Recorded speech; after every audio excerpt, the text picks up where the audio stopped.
So, hi everyone, once again welcome back to our YouTube channel Smart Study with उत्सव sir पे आप सभी लोगों का एक बार फिर से स्वागत है। और मैं आपका मेंटर अमित गुप्ता और आज हम केमिस्ट्री का वीडियो लेक्चर 1 जो लेने वाले हैं, बात करने वाले हैं इंट्रोडक्शन ऑर्गेनिक केमिस्ट्री को, कैसे ऑर्गेनिक केमिस्ट्री पढ़ते हैं या कैसे मैं पढ़ाऊंगा, क्या क्या अप्रोच होने वाली है, किस किस तरीके से मैं आपको चीज़ों को समझाने वाला हूँ, वो सारी चीज़ें आज हम देखेंगे ताकि आने वाले वीडियो लेक्चर्स में आपको कोई कंफ्यूजन ना हो, सिर्फ और सिर्फ आप पढ़ाई पे फोकस रखें। जैसा कि मेरा हर एक वीडियो 30 मिनट से ज़्यादा होता नहीं है, तो इसी प्रकार से ये भी वीडियो लेक्चर्स मेरे जो हैं वो 30 मिनट से ज़्यादा होने वाले भी नहीं है, ठीक है। तो बेसिकली मैं आपको बताता हूँ कि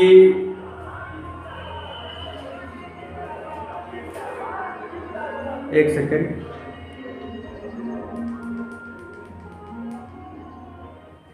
हाँ, तो बेसिकली मैं आपको बताता हूँ कि क्या होने वाला है। तो बेसिकली देखिए, आपको जैसे कि पता होगा मेरा 3 वीडियो लेक्चर ह्यूमन हार्ट पे सिर्फ आया है, जो कि एक बहुत ही छोटा सा टॉपिक है आपका बॉडी फ्लूइड एंड सर्कुलेशन में, जिसे सिर्फ और सिर्फ 30 मिनट बहुत होते हैं पढ़ाने के लिए, लेकिन मैंने उसे 3 वीडियो लेक्चर में कवर किया है, जिसमें मैंने अलग से cardiac output, cardiac cycle, ECG, diseases, सारी चीजें बताई हैं। और अगर आप उस वीडियो लेक्चर को नहीं देखे हो तो प्लीज आपसे रिक्वेस्ट करता हूं कि आप वो वीडियो लेक्चर जाके देखें, क्योंकि वो अनजस्टिस होगा उस वीडियो के लिए भी और आपके लिए भी अनजस्टिस होगा अगर आप उस वीडियो को नहीं देखते हैं, क्योंकि इतने मेहनत से वो वीडियो बनाया गया है। पहली चीज़ तो यही है कि वो वीडियो बनाने में बहुत टाइम लगा था मुझे, और अगर आप उस चीज़ को नहीं जाके देखते हैं तो फिर इसमें नुकसान आपका ही होने वाला है, मेरा कोई नुकसान नहीं होने वाला है, ठीक है। तो वैसे तो ये सारी चीजें तो आपको समझ में आ गई। Organic chemistry, basically organic chemistry जो होती है ना, वो कार्बन और हाइड्रोजन से बने सारे कंपाउंड्स की जो भी स्टडीज की जाती है उसको ऑर्गेनिक केमिस्ट्री के अंदर हम लोग गिनते हैं। और आपको इसमें सिर्फ और सिर्फ वाटर, अमोनिया, फिर hydrogen, then carbon hydrogen bonds, यही सारी चीजें आपको देखने को मिलेगी, आपको देखने को मिलने वाली है पूरी ऑर्गेनिक केमिस्ट्री में, ठीक है। और देखिए, ऑर्गेनिक केमिस्ट्री का सबका पढ़ाने का अलग अलग तरीका होता है। चैप्टर्स कैसे कैसे आपके ऑर्गेनिक केमिस्ट्री में है, मैं आपको पहले बता देता हूँ। पहला चैप्टर जो गिनते हैं हम लोग उसको IUPAC कहते हैं। दूसरा चैप्टर जब हम लोग बात करते हैं उसे हम आइसोमेरिज्म कहते हैं। तीसरा chapter general organic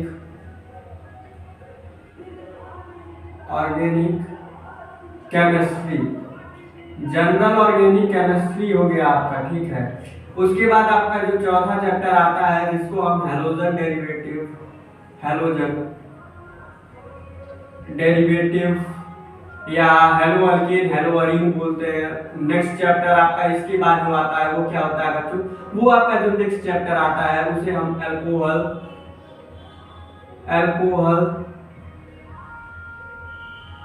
phenol ether, ठीक है। अल्कोहल फिनॉल ईथर की बात करेंगे, ठीक, अल्कोहल फिनॉल ईथर की बात करेंगे। उसके बाद हम लोग क्या करने वाले हैं, उसके बाद हम लोग फिर बात करने वाले हैं एल्डिहाइड, कीटोन की बात करेंगे, फिर हम कार्बोक्सिलिक एसिड की बात करेंगे, ठीक है। ये हो गया। नेक्स्ट जो आपका है वो अमीन्स की बात करेंगे, तो ये सारी चीजें आपकी होने वाली है। उसके बाद हम जो बात करने वाले हैं बायो मॉलिक्यूल्स, जिसमें आप कुछ नहीं, सिर्फ उसमें भी आप एल्डिहाइड और कीटोन की स्टडी करने वाले हो, इससे रिलेटेड कंपाउंड भी पढ़ने वाले हो। फिर उसके बाद पॉलीमर्स, उसके बाद आप पढ़ने वाले हो पॉलीमर्स पढ़ने वाले हो, जिसमें हम नायलॉन का 6 पढ़ने वाले हो और फिर PVC पढ़ने वाले हो। ये सारी चीजें आप उसमें देखने वाले हो। तो ये तरीका होता है सभी लोगों का अपना अपना ऑर्गेनिक केमिस्ट्री स्टार्ट करने का, ठीक है। तो जिसका जैसा तरीका है, जो जैसा समझता है, वो वैसे ही ऑर्गेनिक केमिस्ट्री आपको पढ़ाना प्रीफर करेगा। और मेरा जो ऑर्गेनिक केमिस्ट्री पढ़ाने का जो तरीका है वो आप लोग पहले ही जान लीजिए या जानते होंगे मेरे ऑर्गेनिक केमिस्ट्री का। वैसे तो आपने कभी वीडियो लेक्चर देखे नहीं होंगे मेरे ऑर्गेनिक केमिस्ट्री का, लेकिन फिर भी आपको पढ़ते पढ़ते एक आइडिया तो ज़रूर लगने वाला है ऑर्गेनिक केमिस्ट्री का मेरे, ठीक है। तो देखिए, ये तो सबका तरीका हो गया, लेकिन मेरा तरीका जो है ना बच्चों, उसमें ये 3 चैप्टर नहीं आते हैं। पहली चीज तो ये है, ये 3 चैप्टर नहीं आते हैं। आता कहां से? वो हाइड्रोजन डेरिवेटिव अल्कोहल, फिर ये, फिर ये, फिर ये, फिर ये, उसके बाद बच्चों ये चैप्टर्स आते हैं। क्यों? ऐसा रीजन क्यों है? मैं नहीं चाहता कि आप उस IUPAC चैप्टर पे फोकस करो जिसमें से तुच्छ से सवाल आते होंगे, जिसका आपको नहीं भी आता होगा तब भी आप जनरल आइडिया देखते देखते या तुक्का मैकेनिज्म से या किसी भी मैकेनिज्म से आप उसमें क्वेश्चन कर सकते हो।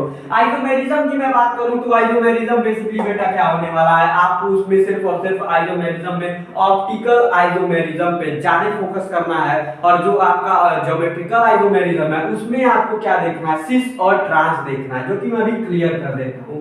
फिर बात करेंगे जीओसी में आपको मेसोमेरिक, इंडक्टिव, हाइपरकंजुगेशन, रेजोनेंस, ये सारी इफेक्ट्स की बात करते हैं। और ये सारी इफेक्ट बात क्यों करते हैं? क्योंकि हम क्या करना चाहते हैं, हम बेसिकली कंपेयर करना चाहते हैं acidic strength as well as basic strength हम लोग कंपेयर करने वाले हैं। इसी वजह से हम लोग ऐसा करते हैं ताकि हम लोग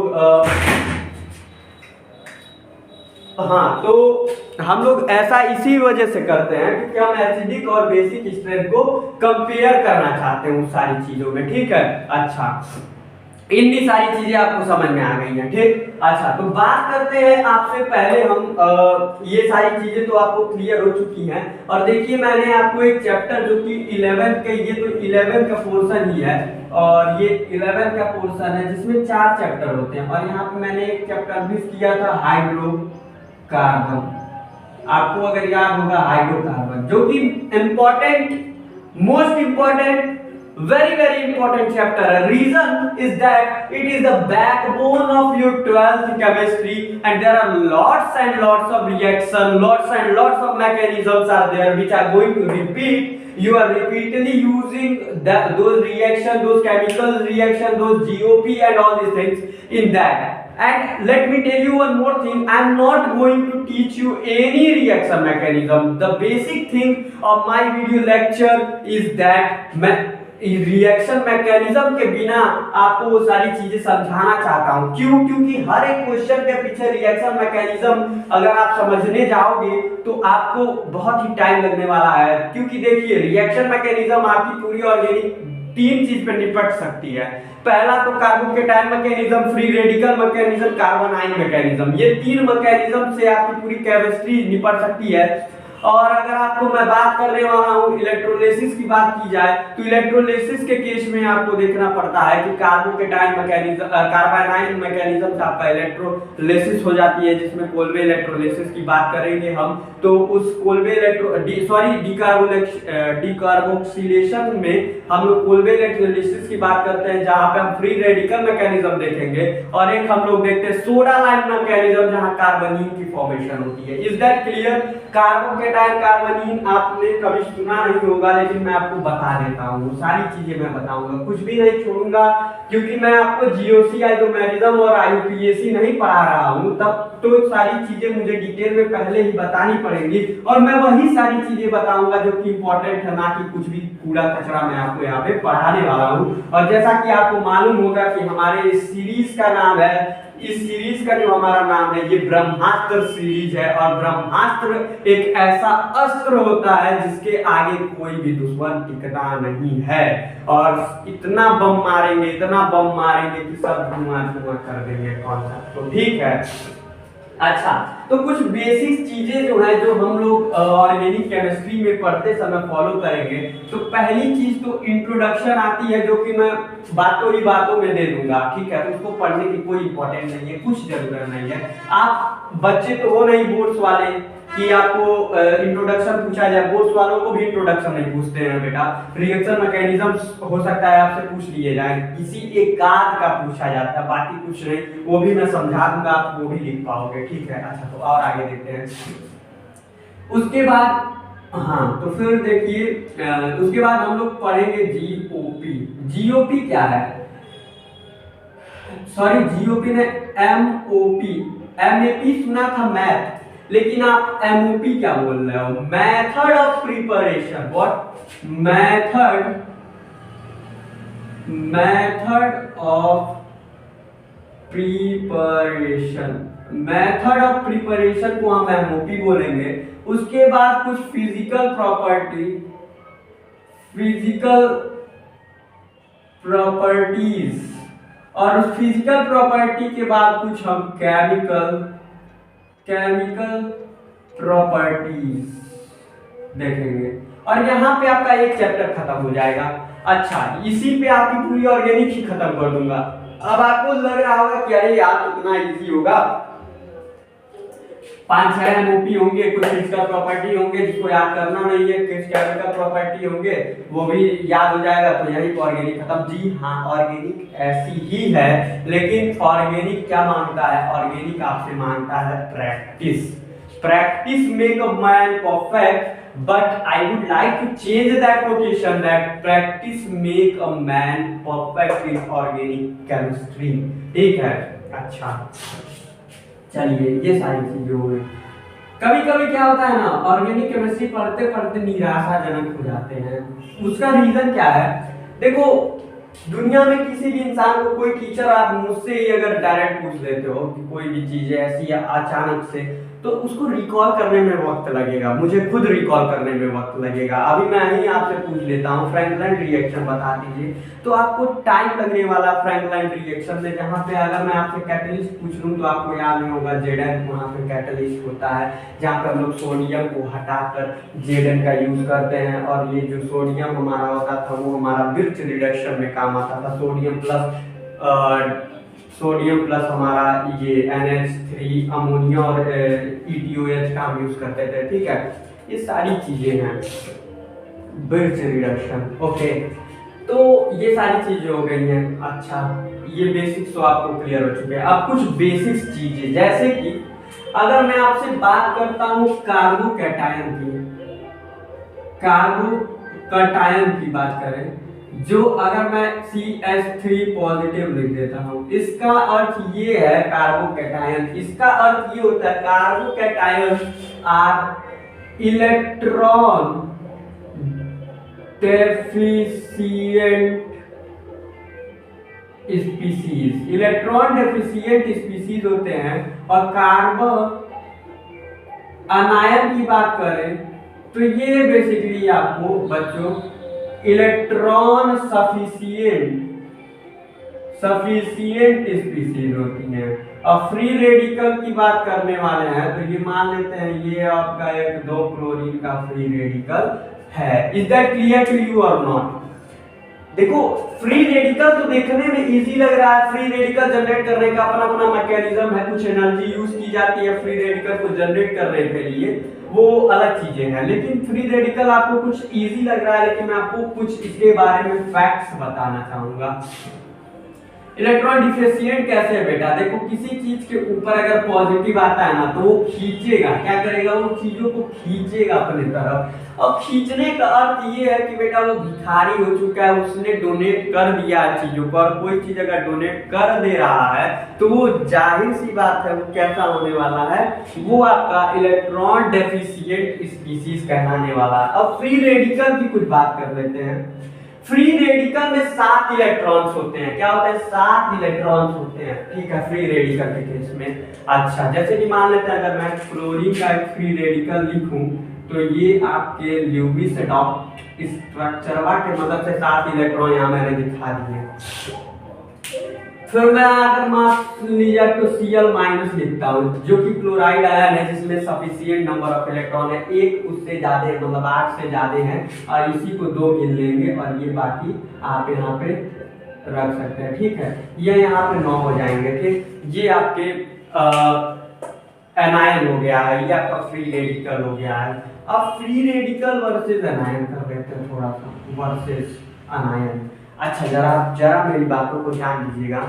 मैं आपसे पूछूं कि फ्री रेडिकल ज्यादा वो है या मतलब एक नॉलेज पर्पस के पॉइंट से है, फ्री रेडिकल ज्यादा खतरनाक है या आपका एनायन ज्यादा खतरनाक है? मैं आपको बताऊं, फ्री रेडिकल का अगर आप क्लोरीन का फ्री रेडिकल जो फ्यूम है बोलूं, फ्री रेडिकल सॉरी, या फिर मैं Cl2 गैस की बात कर लेता हूं, वर्सेस नहीं ले लेते हैं, बात करूं अगर आपने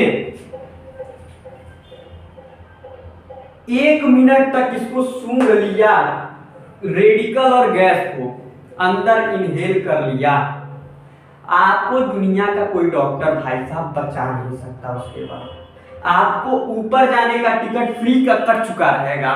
और इसका 0.10 सेकेंड से 20 सेकेंड तक इनहेल या इस चीज को सूंघना जिसे बोल रहे हैं आप, वो अगर आप करते हैं तो आपकी बॉडी पैरालिसिस का शिकार हो जाएगी, पैरालाइज हो जाएगी। और अगर मैं यहीं पे फ्लोरीन की बात कर लूं, फ्लोरीन गैस की बात कर लूं, या फ्लोरीन का रेडिकल की फ्लोरीन रेडिकल, हाँ फ्लोरीन रेडिकल की अगर मैं बात कर लेता हूँ, क्या कर लेता हूँ, फ्लोरीन रेडिकल की बात कर लेता हूँ, तो इसका 0.2 to 3 सेकेंड आपके लिए ही बहुत है ऊपर जाने के लिए।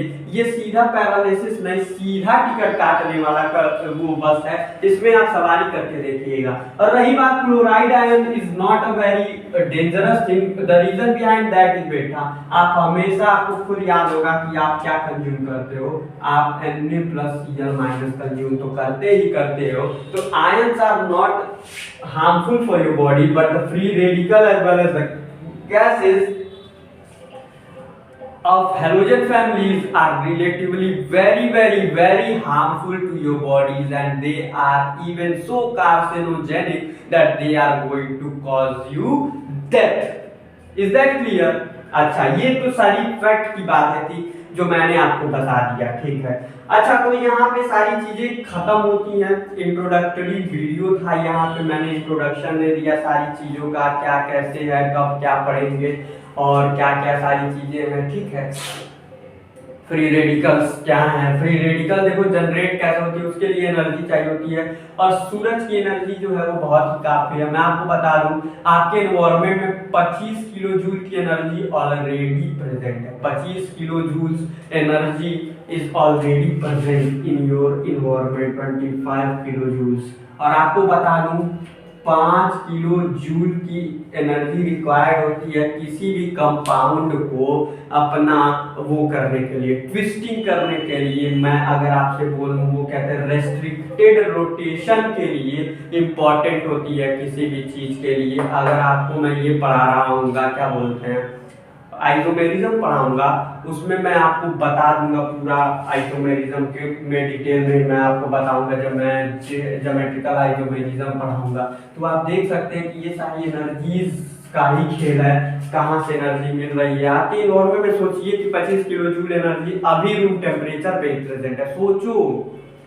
ये सारी फैक्ट जो चीजें हैं ना, वो ही आपके लाइफ में इंपॉर्टेंट रोल प्ले करेंगी। बाकी तो चीजें किताबी ज्ञान है, एक टाइम के बाद उसका वैल्यू खत्म हो जाएगा। समझिए कि उसकी वैल्यू नहीं है, वैल्यू एक टाइम के बाद उसकी खत्म हो जाने वाली है। अगर आप अपने प्रोफेशन केमिस्ट्री में नहीं स्टार्ट करने वाले हो तो ऑर्गेनिक आपके लिए कोई यूजफुल नहीं है, सिर्फ और सिर्फ एग्जाम पॉइंट ऑफ व्यू से ही यूजफुल है। क्योंकि देखिए कुछ ऐसे रिएक्शन जो किताबी रिएक्शन है वो 2 या 3 लाइन में आप कंप्लीट कर लेते हो, उसे कंप्लीट करने में पूरी की पूरी आपकी 2 से 3 दिन लग जाते हैं एक रिएक्शन को कंप्लीट करने में। For example Tollens reagent, Felix reagent, वो ये सारी चीजें आती हैं रिएजेंट को डील करना। KMnO4 से ट्रीटमेंट करवाना, मतलब उसको वो बोलते हैं ना, KMnO4 से ट्रीटमेंट करवाओगे तो क्या बोलते हैं यार, टाइट्रेशन बोलते हैं, ऑक्सैलिक एसिड से टाइट्रेशन करवाना।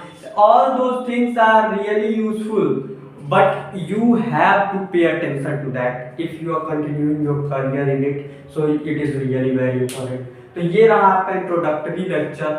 फिर मिलते हैं नेक्स्ट वीडियो लेक्चर में, जहां हम हाइड्रोकार्बन स्टार्ट करेंगे और हम हाइड्रोकार्बन में एल्कीन, एल्केन, एल्काइन पढ़ेंगे, जो कि एल्काइन सबसे छोटा है, तो एल्काइन जल्दी खत्म हो सकता है आपका। फिर एल्कीन, एल्काइन, ये सारी चीज़ें पढ़ेंगे।